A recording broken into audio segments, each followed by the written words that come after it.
When there is too much content in the file, we may want to quickly mark essential information to make it easier for us to review again. Using the highlight feature of WPS, we can easily mark key content and quickly locate the needed information. Therefore, we will no longer need to worry about where to find the content we want.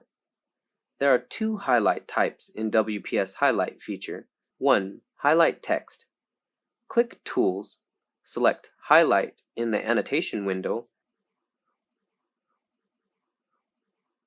and select Highlight Text in Highlight Type. Find the place we want to mark with our fingers.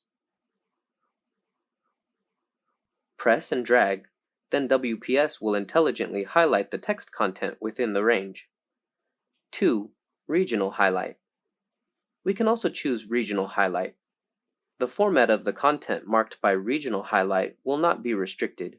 Whether text or a picture, we can always use the Regional Highlight to mark it.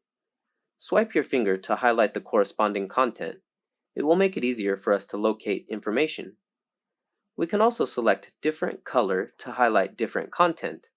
It is more conducive to the later content summary.